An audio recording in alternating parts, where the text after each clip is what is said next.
Ouais, salut à tous, c'est Sturi, on est aux portes d'un week-end de catchesque particulièrement chargé. Pour ne pas rompre avec la tradition des weekly recap, on est parti pour le SmackDown recap de cette semaine, de cet épisode qui s'est tenu dans la nuit du vendredi 11 au samedi 12 juillet 2025. Nous sommes à la Bridgestone Arena de Nashville dans le Tennessee, et Nashville dans le Tennessee aura son importance puisque ce soir, un invité d'honneur, un grand artiste de la pop music déjà rattaché à la WWE, il y a déjà fait plusieurs apparitions, Jelly Roll, ne sera pas seulement que l'invité d'honneur, mais surtout un immense sujet de discussion parmi les fans. Et une présence qui amènerait certainement une piste à une utilisation dans le ring de ce dernier pour l'événement SummerSlam, le plus gros show de l'été. Et un et deux et seulement deux, pas besoin de plus pour être heureux. On se détend, on allume l'ordi, c'est l'heure de retrouver Sturi. Ça va causer de 619, de son pump en peu de pedigree. Mais si comme moi t'as rien compris, t'es quand même le bienvenu. C'est ça le catch, de la passion et du fun. On se prépare pour le corps à corps, donc tout le monde reste fort.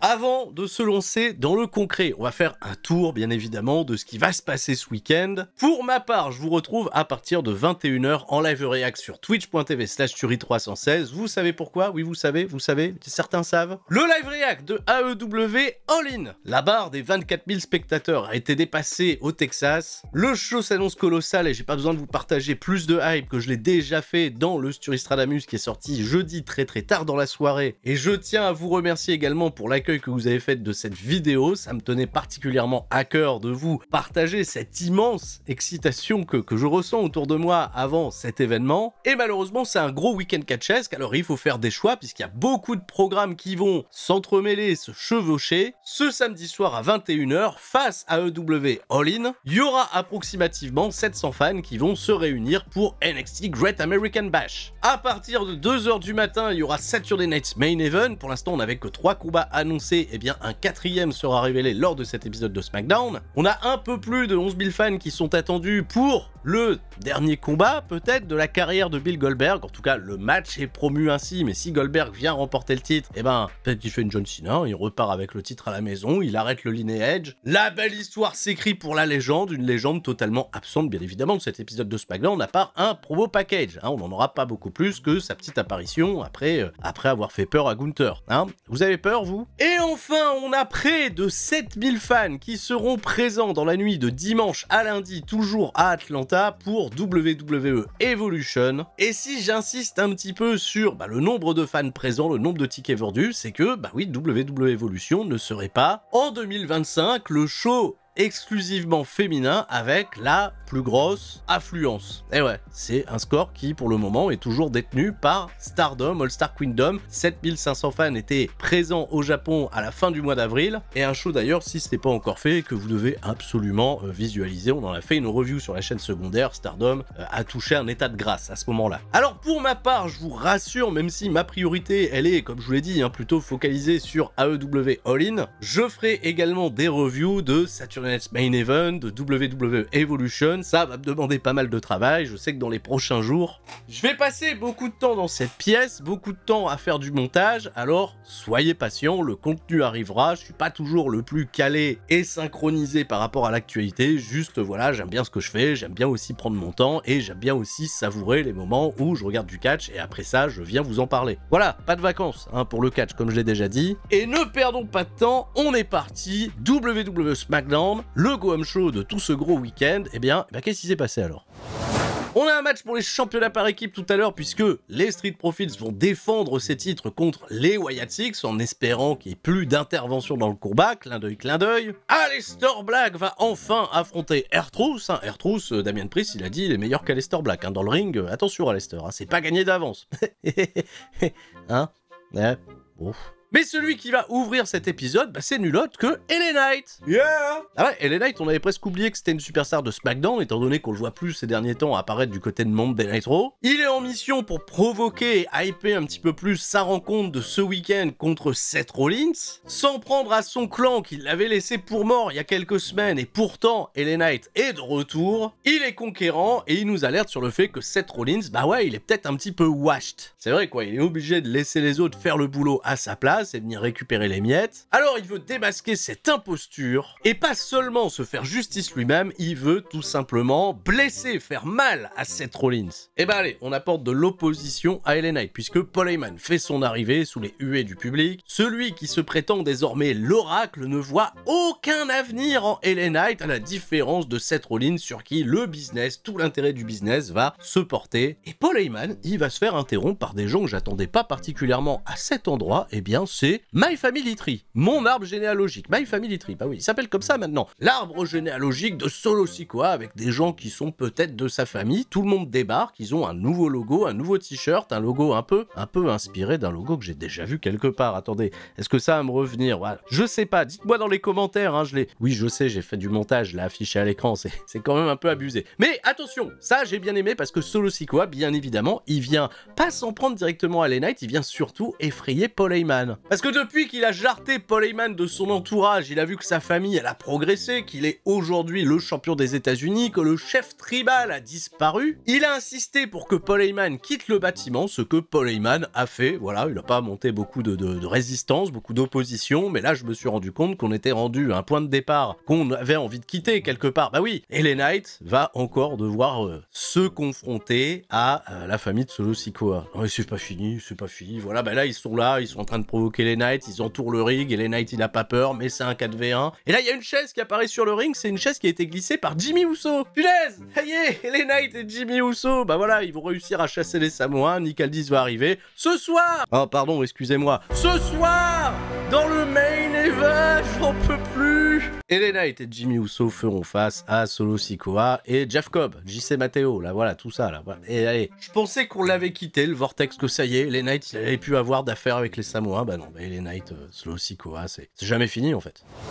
Allez, backstage, on va retrouver Charlotte et Alexa Bliss. Alexa Bliss, elle s'est fait un t-shirt sur lequel il y a indiqué qu'elles sont pas copines. Voilà, ils s'amusent un petit peu Charlotte Flair. Elles ont des intérêts communs, voilà, aller chercher les championnats par équipe, visiblement. Ce soir, il y a de l'action pour elles, étant donné que les 4 équipes qui vont concourir à Evolution ont pris chacune une de leurs membres pour les laisser concourir dans un combat four-way qui sera l'opener de cette émission. Alors ça y est, on a le droit aux entrées, surtout à la fin de l'entrée uniquement de Roxanne Perez. Pas d'entrée pour Kairi Sane, et un peu triste, pas d'entrée pour Sol Ruka. Ça aurait été un bon baromètre de faire apparaître Sol Ruka, de lui donner une entrée télévisée, mais que voulez-vous? Bah ouais, moi des fois qui me plaint de me dire les entrées c'est toujours les mêmes, on voit toujours les entrées, mais quand c'est quelqu'un de nouveau, que c'est quelqu'un de frais, c'est toujours un bon baromètre. Un peu dommage. Entrée complète en revanche pour Alexa Bliss qui vient accompagnée de Charlotte Flair. Il y a une très belle ovation pour l'arrivée d'Alexa Bliss, hein, qui est véritablement l'une des catcheuses les plus populaires à la WWE, et on est parti pour ce four-way match. On va se prendre 10 minutes d'action, et avant le premier passage à la coupure publicité, je suis très content que Sol Ruka ait pu faire une grosse Sasuke spéciale qui a beaucoup impressionné Charlotte Flair aux abords du ring, mais sa petite phase de domination, la phase où elle était peut-être la plus active dans le ring, bah ouais, elle s'est déroulée pendant la coupure publicitaire. On la retrouvera un petit peu plus tard briller face à Roxanne Perez, Alexa Bliss en lui portant un double Soul Snatcher, et la championne nord-américaine de NXT a fait un beau petit effet, mais qui sera malheureusement insuffisant puisqu'on a une Raquel Rodriguez qui veille au grain, qui intervient, ce qui va provoquer la réaction de la partenaire de Sol Ruka, Zarya, qui est pas restée bien forte cependant. C'est surtout Charlotte Flair qui va se débarrasser de Raquel Rodriguez. Et dans le ring, on a terminé sur un mano à mano entre Alexa Bliss et Kairi Sane. Attention, Kairi Sane, on le rappelle, immense momentum pour elle ces dernières semaines. Et ben pourtant, Kairi Sane, elle va louper son Insane Elbow, contré par Alexa Bliss qui va porter le Sister Abigail DDT, remporter la victoire, renforcer ainsi la confiance avec Charlotte Flair, mais on sent quand même au final que ça sera pas pour elle. Hein. Voilà. Et pour terminer ce chapitre, on va nous faire un petit résumé de tous les combats annoncés pour WWE Evolution. 7 matchs au programme, on a la liste des participantes annoncées pour le moment à la fameuse bataille royale qui va donner une opportunité d'aller challenger une championne à Clash in Paris. Voilà, faites vos prédictions, Nikki Bella, Stephanie Vaquer, ou pourquoi pas Nia Jax, hein, je sais que ça ferait plaisir à beaucoup d'entre vous. Un peu triste, il n'y a pas l'air d'y avoir de porte interdite avec TNA ou d'autres compagnies. Et ben on poursuit tout de suite avec de l'action puisque le match pour les championnats par équipe des Street Profits contre les Wyatt Six, eh bien c'est maintenant. Entrée des Street Profits, on part à la pub, retour de pub, entrée des Wyatt Six, c'est assez inhabituel de la part de WWE qui aime bien des fois croiser ses programmes. Là je suis content, on va avoir le match en entier et la grosse entrée bien sûr des Wyatt Six, accompagné de l'Uncle Howdy, d'Eric Rowan. C'est qui Eric Rowan? Eh ben Eric Rowan c'est pas Nikki Cross. Je vous le dis tout de suite, les autres équipes de cette division par équipe vont rester bien sagement en coulisses et il n'y aura pas d'intervention de celle-ci. Et on a eu 17 minutes d'un combat assez compétitif, fortement dominé par l'équipe des Wyatt Six, qui est craint pour des raisons que je ne m'explique toujours pas véritablement. Dexter Lumis, Joe Gacy, je vais pas dire que c'est l'équipe du siècle, elle n'est pas des plus excitantes à avoir évolué dans le ring, mais WWE a laissé quand même de la place à l'action avec 17 minutes de match. Et plus on avançait dans le temps, plus les Profits faisaient des retours, plus on voyait Eric Rowan s'approcher sur la rampe d'entrée pour peut-être intervenir. Et bien c'est ce qui s'est passé. Alors que les Profits, ils étaient en train de faire monter la sauce avec de plus en plus de grosses combinaisons par équipe pour des comptes de 2, Eric Rowan a profité d'une distraction de Joe Gacy pour venir tirer le pied de Montez Ford. Rowan a été bousculé par Angelo Dawkins, mais son partenaire a été isolé et de ce fait, Joe Gacy et Dexter Lumis en ont profité pour remporter la victoire et on peut pas dire de manière clean. Des nouveaux champions par équipe, la Wyatt Six. Belle communion et belle célébration avec le public parce que les images sont toujours belles et on a toujours une pensée pour celui qui nous a quittés il y a près de 2 ans, à savoir Bray Wyatt, et on met ainsi un terme à ce règne de seulement 119 jours pour les Street Profits, ce qui est peut-être un petit peu dommage. Backstage, on a assisté à une scène où toutes les équipes de la division tag de SmackDown ont assisté à cette défaite des Street Profits. Et évidemment, ils en ont fait des caisses, DIY, voilà, je vous l'avais dit, ils allaient devenir champions, maintenant c'en est fini de nous, toute cette division par équipe qu'on a construit. En effet, ça râle toujours pour pas grand chose, ils passent un peu plus pour des guignols qu'une véritable compétition, comme cette division par équipe avait été portrayée il y a plus de 6 mois, et ils sont surtout rejoints par la nouvelle équipe qui est apparue dans cette division, à savoir Andrade et Phoenix, qui officialisent véritablement leur acte parce que désormais, ils se revendiquent d'aller potentiellement chercher l'or par équipe du côté de la branche bleue. DIY, ils sont pas contents, ils ont fini par se barrer, et je ne sais absolument pas quelle sera la direction créative de cette division par équipe qui a beaucoup de temps d'antenne, il faut le dire, mais qui semble perdre petit à petit en véritable direction. Allez, SmackDown, il y a eu des guests. On a beaucoup de guests dans le public, des acteurs de l'UFC, étant donné qu'il y a un show UFC dans la nuit de samedi à dimanche à Nashville. On l'a vu Fred Durst, le chanteur de Limp Bizkit. Il y a peut-être un rapprochement qui va se faire entre Fred Durst et WWE, peut-être autour du thème de Bron Breakker. Je sais que c'est un mouvement qui a été très réclamé sur internet. Un promo package pour nous rappeler toutes les dingueries qu'il y aura ce week-end, dont Bill Goldberg, la légende, contre Gunther. Ça me tarde, bien évidemment, de voir tout ça et de vous en parler, peut-être pour la dernière fois. Mais on a commencé à nous installer tout un setup musical avec des percussions, des guitares, etc. Puisque oui, Jelly Roll, originaire de Nashville et véritable musicien et chanteur à succès. Non, vraiment, Jelly Roll, j'aime bien musicalement, c'est très cool. Il est venu nous interpréter sa chanson Liar. Alors oui, je sais qu'à la WWE, des interprétations de musique en live qui viennent couper un show, c'est souvent un truc qui casse le rythme, et c'est pas non plus la chose la plus appréciée par les fans, mais bon, en tout cas, à Nashville, évidemment, les gens semblaient plutôt ravis. Mais il va y avoir une intervention, et une intervention de quelqu'un qu'on n'attendait pas forcément à cet endroit-là. Logan Paul, il est venu arrêter la chanson. Et allez, arrêtez, qu'est-ce que c'est que ça? Logan Paul, putain, pour une fois, il m'a fait rire. Il m'a vraiment fait rire. Il a commencé à dire à Jelly Roll, qu'est-ce que c'est que ces mecs qui viennent gratter leur buzz? Qu'est-ce que c'est que ces invités, ces influenceurs, ces stars, qui viennent prendre le buzz aux superstars WWE, celles qui ont saigné et qui ont sué corps et âme pour faire leur place dans cette industrie? Vous arrivez juste avec votre notoriété, vous venez nous prendre le pain de la bouche. Le culot, vraiment le culot. Juste pour ça, j'avoue, j'ai un peu ri. Là, c'était plutôt bien joué. Alors Jelly Roll, il a calmé Logan Paul en lui disant qu'il était dans sa ville natale, donc il était bien plus chez lui que Logan Paul. Et alors que le ton, il était en train de monter, qu'on se prenait la tête autour du podcast de Logan Paul, bon bref, Randy Orton. Ouais, Randy Orton. Un peu plus tôt dans le show, on a vu Randy Orton accueillir Jelly Roll, ils avaient l'air d'être potes. Et Randy Orton, il est arrivé très fachet. On parle pas comme ça à Jelly Roll, c'est une grande star de la chanson. S'il y a bien un envahisseur ici, c'est bien toi, Logan Paul. T'es qu'une une petite garce arrogante. Et pendant que Randy Orton il déclarait ces quelques mots, il y avait sur place une atmosphère particulièrement électrique. Faut dire que la delivery de Randy Orton, elle était insane. Et là, Randy Orton, il s'est retourné, bim, Claymore Kick de la part de Drew McIntyre, qui sera, je le rappelle, son adversaire ce week-end à Saturday Night's Main Event. Randy Orton, il s'est fait défoncer par Drew McIntyre, on a amené de la sécurité pour retirer l'écossais. Logan Paul, comme une petite garce arrogante qu'il est, hein, c'est les mots de Randy Orton, il a continué à attaquer Randy, et là, Jelly Roll, il s'en est mêlé. Il y a eu une pop, presque dire nucléaire, peut-être pas, j'en sais rien, enfin, il y a eu une bonne pop. Il y a eu vraiment une très très bonne pop pour Jelly Roll qui repousse Logan Paul. Et là, il n'y aura pas de confrontation directe entre les deux. Randy Orton va revenir à lui, on va emmener de la sécurité et vous l'aurez compris, on part potentiellement, encore une fois selon les rumeurs, vers un programme par équipe en vue de SummerSlam avec d'un côté Jelly Roll et Randy Orton contre Logan Paul et Drew McIntyre. Il y a un immense tollé sur internet, hein. Il y a beaucoup de fans de catch qui ne veulent absolument pas voir ça. À titre perso, WWE, ils nous ont déjà habitués à faire plein de crossovers avec des célébrités, des catcheurs, et ça a même été la raison de la création du premier WrestleMania. C'est clairement dans l'essence, dans les codes de la compagnie. La volonté, elle a toujours été d'aller conquérir un nouveau public, ce qui est peut-être un petit peu plus déstabilisant pour les fans de catch, c'est que ça intègre des personnages très très forts, très très importants comme Randy Orton, Drew McIntyre, qui pourraient être au cœur de programmes clés pour WWE, sa narration. Alors no offense, hein, je comprends exactement pourquoi c'est fait, c'est juste en effet pas véritablement ma came à moi non plus. La seule chose qui me rassure un peu, c'est que WWE a pris beaucoup de soin de bien préparer ses célébrités, ses invités à pouvoir performer dans le ring, et j'espère que cette opération qui a été faite avec Logan Paul, bon, qui a quand même un gros bagage athlétique derrière lui, ou encore Bad Bunny, hein, qu'on sentait quand même un peu moins bon dans le ring, bah finalement Bad Bunny ça a été particulièrement très très chouette, alors peut-être que Jelly Roll va nous surprendre. Mon inquiétude, elle laisse plutôt place à de la curiosité. Bon, de la curiosité, accident de voiture, vous connaissez les termes.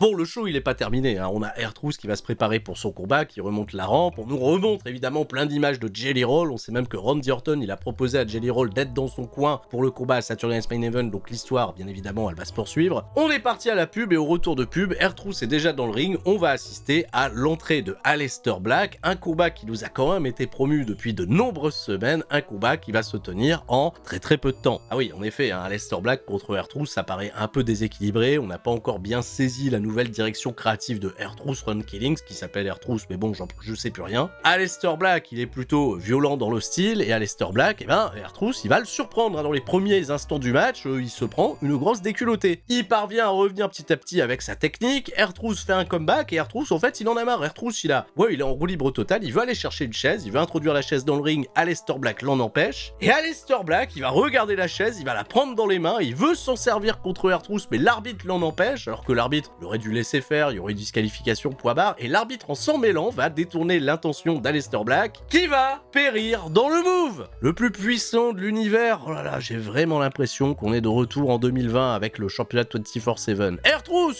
va battre Aleister Black après un O'Connor Roll, et on peut le dire, Aleister Black, welcome to the Roll-Up Zone. ah ouais, là c'est vraiment la belle roll-up zone à l'ancienne, hein. Et encore, j'aime pas dire à l'ancienne, hein, parce que ça nous rappelle une époque où les roll-up de R-Truth, ça on en a soupé. Alors moi je veux bien que vous nous vendez un R-Truth qui prend une direction scénaristique différente, mais en fait il est pas véritablement différent d'avant. Bon, ça va conduire à un angle backstage parce que Aleister Black, il voulait récupérer sa hit, il a pas pu, il y a des arbitres qui sont arrivés, il a voulu poursuivre R-Truth backstage, et là, Damien Priest s'en est mêlé, il lui a dit non, c'est bon, arrête. Aleister, il a commencé lui-même aussi à se raisonner, il a fait ok, c'est vrai, peut-être je vais un petit peu trop loin, et il a terrassé Damien Priest, hein, voilà, il lui a mis un grand coup de genou, 2-3 kicks, un Black Mass, il a posé au-dessus de sa carcasse, et il a dit à Damien Priest, clairement, hein, laisse tomber tes défenses vis-à-vis d'R-Truth, et est-ce que ça veut dire qu'Aleister Black prend véritablement un penchant heel, et oui, ça l'amènera certainement dans un programme contre Damien Priest, mais on aurait aimé que ça arrive autrement, hein. Et pop Damien Priest, hein, qui lui est sorti victorieux de son programme contre Drew McIntyre pour ne quasiment rien avoir derrière. Vraiment très très triste. Attention, on a réuni la championne de SmackDown face à sa challenger, un Tiffany Stratton et Trish Stratus. Au milieu d'eux, il y a Wade Barrett qui pose des questions. On a un gros discours bien énervé avec un gros storytelling très profond. Non, c'est toujours comme d'habitude, hein. Trish Stratus, elle veut prouver qu'elle est une légende, qu'elle appartient toujours au mouvement. Tiffany Stratton, elle a laissé sous-entendre à Trish Stratus qu'elle était vieille et qu'elle appartenait à un autre temps, donc ça va se régler. Bon, ça s'est fait en plus de ça avec le sourire, dans une ambiance assez terne, et elles ont été interrompues par Naomi qui arrivait avec sa mallette, et elle a pas eu le temps de dire grand-chose, Naomi, qu'elle s'est fait attaquer par Jade Cargill pour promouvoir l'autre programme. Ah, c'est vrai que c'était assez peu inspiré, encore une fois, ce segment pour promouvoir une dernière fois WWE Evolution. On nous a refait un état des lieux de toute la carte de Saturate's Main Event, et on a découvert ainsi qu'il y a un nouveau match qui a été décidé. Solo Sikoa défendra son championnat des États-Unis contre Jimmy Uso. Jimmy Uso qui prend de ce fait la priorité d'un rematch potentiel pour Jacob Fatu. Jacob Fatu, absent total de cet épisode. Bah ouais, suite à l'attaque de mon arbre généalogique. C'est vraiment le nom du clan, mon arbre généalogique. Ça fait...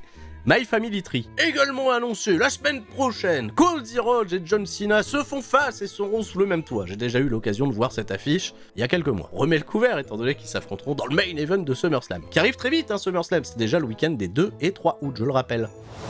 Bon bah allez, hein, main event, on est parti. LA Knight, yeah, et Jimmy Uso font face à Solo Sikoa, le champion des États-Unis, JC Matteo, Jean-Claude Matteo avant Cendre, et Tala Tonga qui reste encore une fois sur le banc à surveiller tout ça, et Tonga Loa. Voilà, donc on a un match tag, on va avoir des interventions à l'extérieur du ring, ça va durer moins de 10 minutes. Et quand LA Knight était sur le point de dominer et peut-être de transformer l'essai, il a été distrait, non pas par les membres autour du ring hein, de mon arbre généalogique, pas du tout, c'est Paul Heyman qui s'est repointé avec son petit téléphone, envoyé des messages, on sait pas trop, des vocaux. La distraction, elle a été créée. Tala Tonga, peut-être dans le dos de l'arbitre, je suppose, est venu attaquer LA Knight. Voilà, Paul Heyman, il est bien ravi, mais pendant que Tala Tonga avait les yeux occupés ailleurs, eh ben, oui, Jimmy Uso, il en a profité pour porter un roll-up à Solo Sikoa, 2 fois déjà. Solo Sikoa. Welcome to the Wallop Zone. Ça fait 2 fois quand même. Ah ouais, là, véritablement, c'est la roll-up of death. Hein. Solo Sikoa, il a perdu et ça a été emballé, expédié. Même Jimmy Uso, il était un petit peu crevé pour s'échapper. Il a dit non, attendez, me poursuivez pas, Tala Tonga, avant de se barrer. Et de ce fait, ça a laissé le champ libre à Paul Heyman pour appeler les renforts, puisque LA Knight, il gisait là dans le ring et il s'est fait corriger par la grosse spire de Bron Breakker et de Bronson Reed qui lui a mis un tsunami, service de sécurité. Et c'est vrai qu'avec cette nouvelle victoire psychologique du clan de Seth Rollins, qui n'était pas présent une fois de plus pour faire le sale boulot, est-ce que LA Knight reporterait pas le match à Saturday's Main Event? Est-ce que ça peut éclairer des choses? En tout cas, c'est comme ça que SmackDown se termine. Voilà, encore une fois, j'insiste, excellent week-end catchesque à toutes et à tous. Profitez de ce que vous voulez, profitez de ce qui vous fait kiffer dans le catch. Merci encore pour vos bons retours, merci encore à tous ceux qui continuent de mettre des pouces bleus sur cette chaîne et à vous abonner en masse. Je vous dis à la prochaine, c'était Sturi. Et à la prochaine, c'est ce soir à 21h sur Twitch, Live React de AEW All In. Ciao de type bye bye et allez au Roman Page.